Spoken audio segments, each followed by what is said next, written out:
নমস্কার। আজ 22শে মার্চ 2024 ইংরেজি শুক্রবার। আজকের সকালের কয়েকটি গুরুত্বপূর্ণ সংবাদে আমি রাজেশ সাবর আপনাদের স্বাগত জানাই। ধোনি বিরাট যুদ্ধ দিয়ে আজ ঢাকে কাঠি পড়ছে আইপিএলের।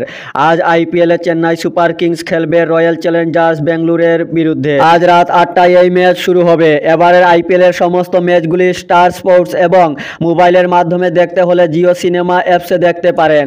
জিও সিনেমা অ্যাপস মোবাইলে না থাকলে প্লে স্টোর থেকে ডাউনলোড করে আপনারা এই সমস্ত ম্যাচ দেখতে পারেন ফ্রিতেই। ব্যাংক অ্যাকাউন্ট ফ্রিজ করে ভোটের আগে কংগ্রেসকে পঙ্গু করার ষড়যন্ত্র। ব্যাংক অ্যাকাউন্ট ফ্রিজ করে কংগ্রেসকে পঙ্গু করার চেষ্টা করা হচ্ছে। প্রধানমন্ত্রী নরেন্দ্র মোদীকে এভাবেই বেনজির আক্রমণ করেন কংগ্রেস নেত্রী সোনিয়া গান্ধী। কংগ্রেসের ব্যাংক অ্যাকাউন্টের বিরুদ্ধে আয়কর বিভাগের পদক্ষেপকে নজিরবিহীন ও অগণতান্ত্রিক বলে তুপ দেখেছেন কংগ্রেস নেত্রী সোনিয়া গান্ধী।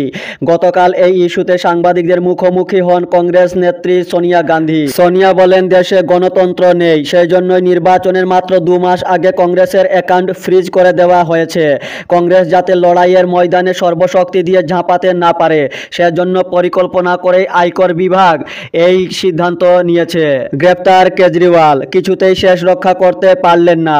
দিল্লি আবগারি দুর্নীতি মামলায় বৃহস্পতিবার অর্থাৎ গতকাল সন্ধ্যায় দিল্লির মুখ্যমন্ত্রী তথা আম আদমি পার্টি সুপ্রিমো অরবিন্দ কেজরিওয়ালকে গ্রেপ্তার করল ইডি।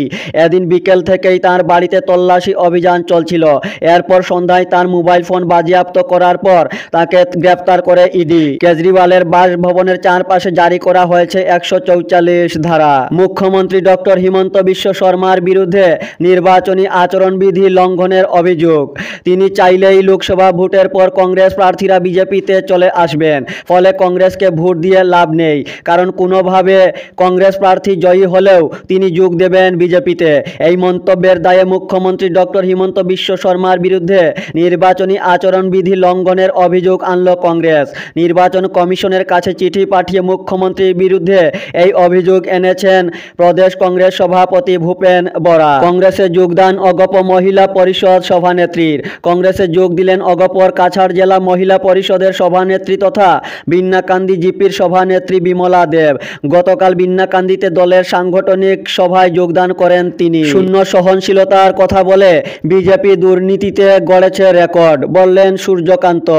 মুখে শূন্য সহনশীলতার কথা বলেও দুর্নীতিতে সর্বকালের রেকর্ড গড়েছে বিজেপি সরকার। সবকা সাথ সবকা বিকাশে স্লোগান দেওয়া এই সরকার কার্যত আম জনতাকে লুটছে।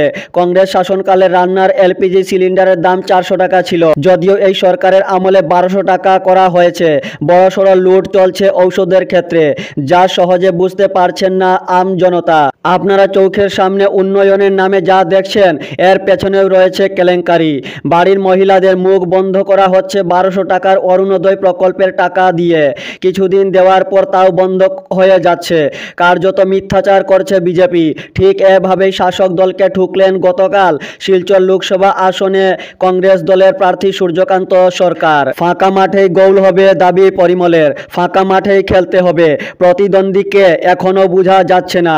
গতকাল বিজেপির উদারবন মণ্ডল কার্যালয়ে কর্মীদের সঙ্গে পরিচয় পর্ব সভায় অংশ নেওয়ার সময় সংবাদ মাধ্যমে এমনটাই মন্তব্য করেছেন রাজ্যের মন্ত্রী তথা শিলচর লোকসভা আসনের বিজেপি প্রার্থী পরিমল শুক্লবৈদ্য।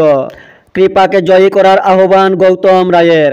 আসন্ন লোকসভা নির্বাচনে করিমগঞ্জের বিজেপি প্রার্থী কৃপানাথ মালাকে জয়ী করার আহ্বান জানালেন প্রাক্তন মন্ত্রী তথা বিজেপি নেতা গৌতম রায়। কলকাতা থেকে এক বিবৃতিতে প্রাক্তন মন্ত্রী গৌতম রায় করিমগঞ্জ ও হাইলাকান্দি জেলার জনসাধারণের কাছে এই আহ্বান জানিয়েছেন। 7 শতাধিক কংগ্রেস এআইইউডিএফ কর্মী যোগ দিলেন বিজেপিতে। হাইলাকান্দি জেলায়ও মেডিকেল কলেজ স্থাপনের পরিকল্পনা রয়েছে সরকারের। এমনকি 5 গ্রামের কাগজ কলকেও বড় মাপের কারখানা রূপ দেওয়া হবে। এনডিএ সরকারের বিভিন্ন উন্নয়নমূলক কাজের ফিরিস্তি গাইতে গিয়ে রাজ্যের জলসম্পদ মন্ত্রী পীযূষ হাজারিকা হাইলাকান্দিতে এই ঘোষণা করেছে। গতকাল হাইলাকান্দির টাউন হলে জেলা বিজেপির উদ্যোগে আয়োজিত যোগদান কর্মসূচিতে মুখ্য অতিথি হিসেবে বক্তব্য রাখতে গিয়ে মন্ত্রী পীযূষ হাজারিকা এই আশার বাণী শুনিয়েছেন।